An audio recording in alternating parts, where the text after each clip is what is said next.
everyone, welcome back to the channel, and today me and Amy are joined by Chris as we are starting a new little segment on the channel that hopefully we can keep up for a while, called Discussion Corner. We're going to try and keep it up for a while, but whether we will or not is another question. So we're going to call this Discussion Corner. I mean, we've got nothing else to do, so yeah, we should. We'll have to get like something. I'm going to make a little jingle. Make a jingle, if we do another one, jingle will be inserted. Yeah. I think obviously this week me and Amy filmed the podcast on Wednesday. You haven't seen that. It'll be linked in the little thing there. But then yesterday news broke of tiers 3 to 7 being voided in football, which was like crazy to like see, because obviously you've been the last like couple of weeks of everything's been sort of up in the air about football in general, of like when's it going to resume, what's going to happen with it all, and then all of a sudden out of nowhere it's like, oh yeah, tiers 3 to 7 voided, like nothing's going to happen, and you're like, wait, what? Like, what's going on? For me, the main reason why I was kind of like, wow, with it all was it all seemed pretty calm for about a week or so. I mean, you read in reports now where in both the men and the women's game, there was some chairman, some managers that had literally only heard about it through social media. They had no discussion with the authorities about what the next step was going to be, about what was going to happen. Obviously, it's not a good situation up and down football. It's nothing. It is terrible. But for there to be no madness, because the Barnsley chairman, they're looking to get promoted this season as well. He said that he literally, I think he said he only heard about it when he got an email. So as far as that far down the women's game, they had no discussion about it. And then for them to be top going for promotion, just to go, effectively this season didn't happen. It's just crazy, as I say, for what I'd seen, like a pretty calm week. Yeah, that's it. That I seen, it was really odd. I think it's important because I think there's been a lot of shouts that people are unhappy with the amount of leagues the amount of men's leagues that have been shut down in comparison to the amount of women's leagues that have been shut down, which is a fair comment. But I think it's difficult because there's so many shouts of, oh, this is sexist, like you've closed down so many of these, but you've only left this amount of the women's thing. And although we need to sort of realise that this is for safety reasons, the only issue sort of I have is like, if you're shutting down some leagues but you're keeping some leagues open, how is that making a difference? Like, there's still going to be people that are going to be meeting to go and watch these games after. There's still going to be the same length of time to play these games that are still planning to go ahead, as opposed to the ones that have been stopped. What's the difference in stopping an FAWSL game or stopping a Northern Premier League game? I don't really understand why they've stopped some but not all. That's why I was a little bit confused. When are they going to start their next season in comparison to when these seasons are going to finish? Do you know what I mean? Because normally they'd all finish around, or they'd all start around the same time in August. But if these leagues have said, right, we're stopping now, is it more for financial? Because like every league would normally start around August, but obviously with the Football League, the National League, and the men's game, and then the Women's Super League and the Championship, if they're still going to continue, they're not going to be starting around August when the normal planned start date would be. No. So as you say, that's literally just the thought that's just come to my head then after what you were saying. Then that makes a lot of sense. When's it all going to start again? Because then are they going to get this extended break? But then what happens to the players? What happens to payment? A bit of it just feels a bit like a knee-jerk reaction, to be honest with you, when I'm reading all this. Because if I could just like give some comparison or just some examples from the men's game. I know you're saying about like the sexism and that, but everything from the National League North and South downwards is over. It'll get wiped from history. There's teams like Jersey Bulls who'd won 27, every single one of the games this season, 27 games. They were 20 points clear going for promotion. Might as well not have bothered. Didn't happen. Truro City, they were top of the Southern Premier League Division, Premier Division South, and they were hoping to return to National League South. Not going to happen. It was interesting though, because I was hearing there was a chairman of a club very, very local to me called Marine. Paul Leary was the chairman, and he was on Radio Merseyside this week saying that he fully agreed for it to get cancelled. And that was one of the first chairmen that I listened to, and was surprised, to be honest with you, because his team were third. It's not as if his team were fighting relegation or just mid-table, so it didn't matter. Genuine shot of promotion.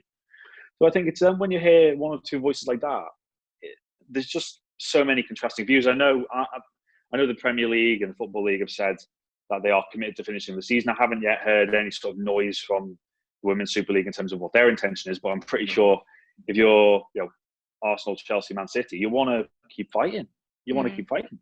Yeah, I think if the top tiers were to do it as well, I think that's when you know something's seriously happening behind the scenes, regardless of what's going on in the world at the minute.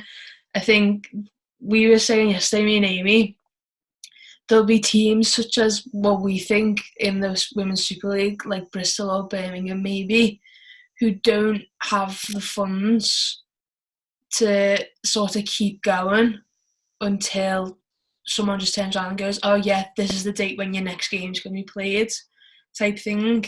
But then I was saying, I don't think Liverpool are exactly got bags of cash to just laying around to keep us going either. So you've got to realistically think, well, if the season gets voided, whatever happens, then what happens to the teams? What happens to the clubs themselves? Because there'll be so many women's teams who don't have anything. All those teams who are tiers 3 to 7, their league's been voided. They'll have absolutely nothing now. They'll have no sort of income really, apart from whatever little bit they get from clubs or chairmans or whatever they get. They rely on match day revenue or what people bring in on game days. So what's going to be the effects, the ripple effect sort of type thing? Like you said, their season's not going to begin in August, so they wait until September, October, possibly November, maybe even December, depending on what happens, for their season to start, which is a long time. Yeah, because you could even argue that September could potentially be a stretch. We don't know how long this is going to go on for. Yeah. And the article in The Guardian as well by Suzanne Rack, she was saying that the FA is legit preparing for the possibility for Women's Super League teams to fold. So as you say there are teams that in this climate that we're in now that are in severe danger. Yeah. We saw what happened to Yeovil, and to Yeovil, and there was none of this. There wasn't a pandemic. No, they were literally just a really bad business and ended up, and obviously what happened to them going down and points deduction and all that.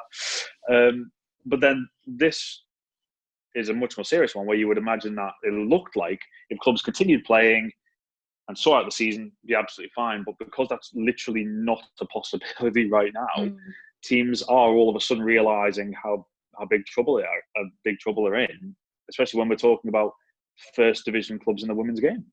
Yeah. I think another thing to mention, it's sort of like a knock-on effect.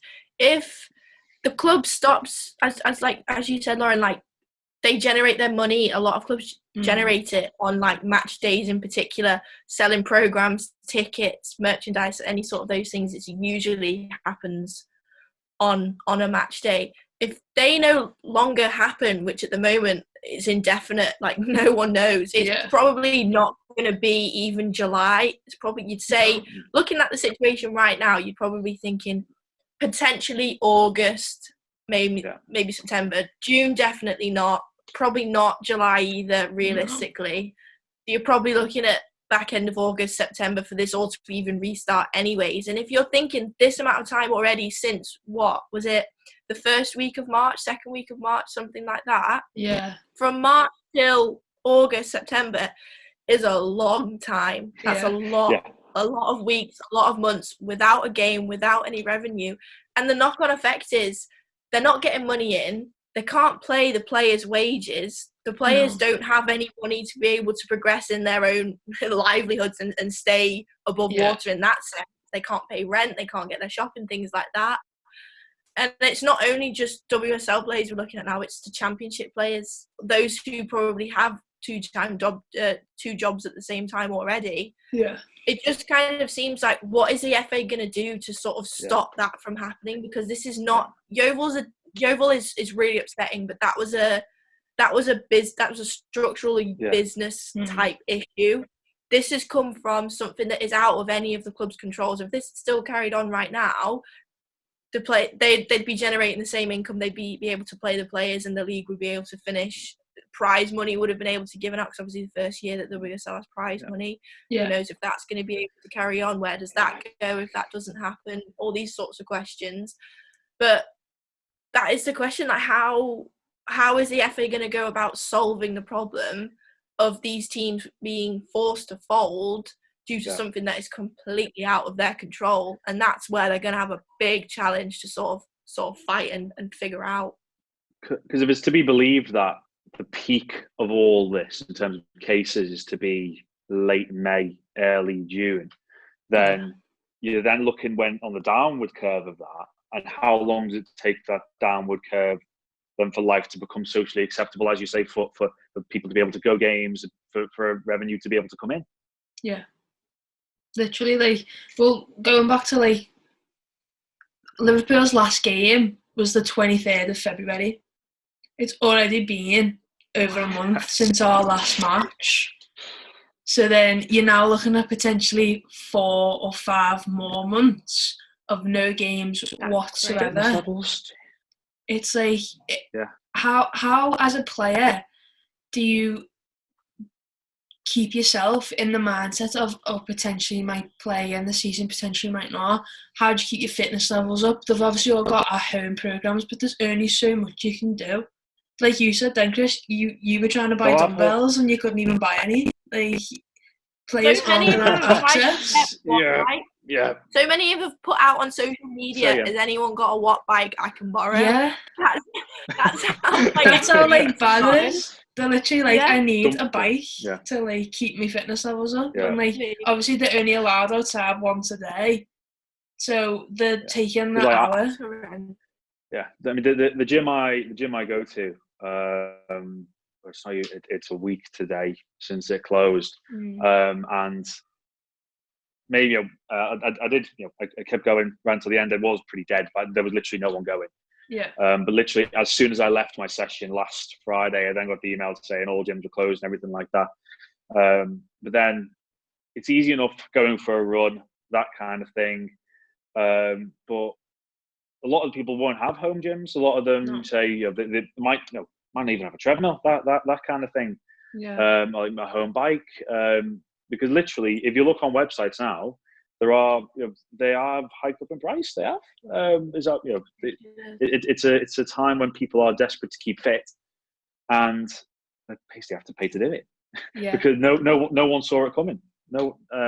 So fitness levels, I do think is a thing. When you get back into maybe a proper physical training program with your teammates, who knows? It might only take a week or two. They might kind of treat it as a bit of a mini pre-season.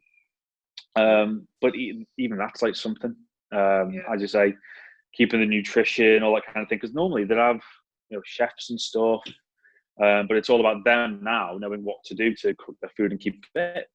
Yeah, it's going to be really difficult. But I think it's the whole feeling of just the unknown is what's really stressing everyone out a bit, because that whole announcement yesterday came out of the blue. It wasn't something. It's obviously been thrown about that seasons might be voided and whatever, but then it hasn't been an actual discussion.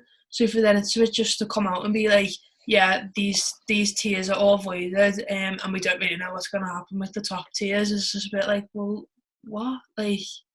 My theory with the top tiers, I struggle to see in terms of avoiding it, just because you have broadcasting contracts, and I doubt that they've put any sort of clause in to cope with something like this. No. Because the amount of legal issue that would then come from voiding a season, up and down, men and women, it would be absolutely ridiculous. Yeah. Also, even just things like the Champions League qualifying places. I know that's something minor to just say, but that has implications on not just this season, but then the season after. Yeah. So then how do you say, oh, well, Chelsea, you can go, and maybe Arsenal, you can go, but City, you can't go because we've just decided you can't do that, or something like that. How are they? I don't know how it's going to work, and it's just boggling my brain. I don't understand how it's all going to pan out in the end. I just think I'm at the stage now where, look, we all love sport, we all love football. I'm prepared to see it out. It might sound crazy. It's going to take its toll. I'm more than prepared to see it out, because I think voiding is not only the last option. Voiding should just be swept into a drawer, closed, locked, and only opened if this became the worst thing. And I know, I know that might sound a bit blasé to some people, but I think trying to word this, it can go on, and I think sport has to take a backseat. Sport is not important right now, but you are also talking about people's livelihoods and things like that. So I think that's where you have to take a more considered approach with regards to the top two tiers here. I think this is really going to put it into perspective for the likes of like the men's teams, the men, like the women's equivalent to the men's. So like Liverpool aren't really in the best position financially. Like, we've known that for a while, and obviously all the stuff came out like at the end of February about like our losses last season and stuff like that. So I think it really puts it into perspective of how much money and support women's sport still needs in the country, because it's not just football as well, it's other women's sport. Like, the one thing I said to Amy yesterday was, this is going to make women's football in England go from where it is now right back down to where it was trying to build from again. These last couple of years of what's happened to the league going like full time over the last couple of seasons, the whole Barclays sponsorship and stuff like that, the progress of the Women's World Cup going into these seasons for these teams has been massive. But for it to just stop completely and then potentially not start again the way it is now is going to have a real effect. I think it's going to really put it into perspective for a lot of clubs who don't really have the backing from their board members or their men's team, whatever, to really say, no, listen, like, we need as much support, both financially and non-financially, as we can. Yeah, absolutely. I mean, you've got to consider the knock-on effect next summer with the men's Euros getting moved to 2021. Obviously, with the women's Euros in this country and how big that was going to be, inevitably there is going to be some sort of knock-on effect. Well, I think the women's Euros are going to be 2022 now. I think that is the best option, just to get more coverage, to get the more interest. I think I've talked to a few people, and they said, make it one big summer of football, but it just wouldn't be right to have them on at the same time, and there wouldn't be enough space for the two. That is quite literally what, especially even if you want to talk about just focus with the Olympics getting moved to next year as well, for 3 major events in one summer, just couldn't happen. But for the women's Euros to get moved to 2022 would make sense in that, as I say, just getting more exposure, get more coverage, and the coverage that it quite rightly deserves. Yeah, 100%. Because then you've also got to think about whenever next season starts, when that finishes, to then the space from the season finishing to the Euros starting, to the Olympics starting, to then the women's Euros starting. It's like, it just wouldn't be never going to fair. work, that, is it? No, it wouldn't be fair at all. And then we sort of spoke about it in the podcast, and we were like, it's, in a way, if you have everything in the same summer one after another, you're kind of ruining the integrity of each individual tournament as its own concept, in terms of you might not have the athletes going in the best possible position that they could be in. You might not be able to pick your strongest team because athletes are injured from either overtraining or just the amount of games that they've, not just football, the amount of different things that these players have to do, and these athletes that have to go through. It's just crazy that we're even sat here having to talk about something like this, because I don't think any of us, when this coronavirus first broke out in, was it Wuhan? Literally before Christmas now. Didn't think we'd be sat here a few months after Christmas going, we are told to stay in our home, sort of thing. And there's literally nothing. So I think a lot of decisions need to be made, and I think the FA probably needs to be a bit more responsible to the communication that they are having within their own sort of environment, but they need to sort of make sure they let all these different, not just clubs, the governing bodies, they need to just let people know what discussions they're having. So then when things like that yesterday drop, everyone's not just sat here like, oh, well, we weren't told about that. Or why wouldn't you consult the teams that are actually involved with the decision that's being made, sort of thing. But I think that's the biggest thing now going forward. Because who knows where we're going to be in even 3 months' time. We might still be sat inside. You don't actually know at this point. So things need to be sort of resolved, and hopefully... I mean, it's just cold. Benefit. So it's annoying thing that it's so sunny outside. This is beer garden weather. This is beer garden weather, but we are told to stay inside. But yeah. Well, just an ending point then, reading the Guardian's article, it says, the Guardian understands that when club representatives from the top two divisions hold a conference call with the FA on Friday, they will discuss the possibility of inviting teams from lower down the pyramid to apply for women's championship licences should the leagues become imbalanced. The FA is desperate for the WSL and championship seasons to be completed, and should all teams survive to at the very least see out the campaign, the governing body would face a choice if a top division club then folds as to whether to reopen licences for the WSL or promote further from the top of the championship. So they're basically saying, if you apply for a licence again, if you don't have the funds to get the licence, then we'll consider teams from the championship. Yeah. That sentence, should all teams survive, is horrible. Yeah. That is absolutely horrible, that. Yeah. Because we shouldn't be in that kind of situation to even think about making that a sentence. No, not at all. I mean, for clubs, look at Sunderland, they were 11 points clear. Looking to get promoted. Crawley Wasps were 9 points clear in the Southern Division. Those clubs should be more than entitled to apply for these kind of apply for these kind of what do you call it, promotion or places, licenses, because it's almost as if somehow I kind of feel that, and I read there were one or two non-league attitudes in the men's game that kind of thought this. It was kind of the attitude from them that some representatives higher up the ladder kind of thought, if we get rid of that division, no one will really kick off that kind of thing. But you're talking about organisations here. Yeah. Yes, some of them might only be part-time and that, but you are talking about organisations that make money and pay people, so they need money themselves. And they've been building towards something as well. It felt like there was a solution.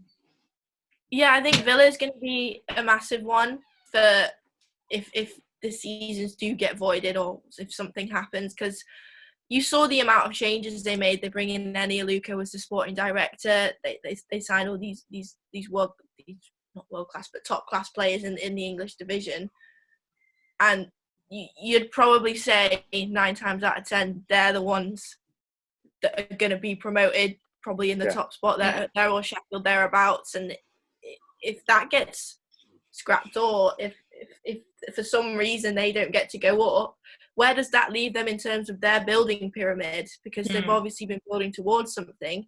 They almost had it, but then they don't have it. How do they then sort of build themselves back up and keep not promises, but keep their responsibility that they set themselves going into this season? Because they're a brilliant team and they probably deserve to be in the WSL as well, from what I've heard of them this season. But you do feel for the teams that are like this close from getting to where they've kind of decided to be, or where they've worked to be, and to have it completely like slashed away it's going to be really difficult for them. But then on the other hand, coming from a Liverpool perspective, in the women's team especially, if this season does get avoided, is that a sort of saving grace? Is that something that we're not happy about, but is that something that we feel fortunate about? Or it's difficult to know how to feel about that situation?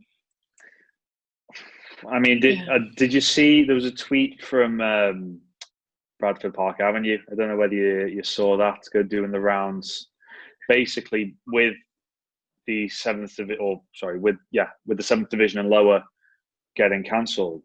Bradford Park Avenue, who were in trouble in the National League North, now obviously won't get relegated. So they didn't even tweet a caption. All they tweeted was the Kylian Mbappe shrugging gif. I have seen that. Yeah. He's just I have going, seen that. Yeah, effectively, we're not going down. Yeah. Like that. So, as I say, Liverpool, well, I was thinking about this the other day, actually, to be honest with you. Liverpool women are in a situation where, on the pitch, certainly, finance is a whole other issue.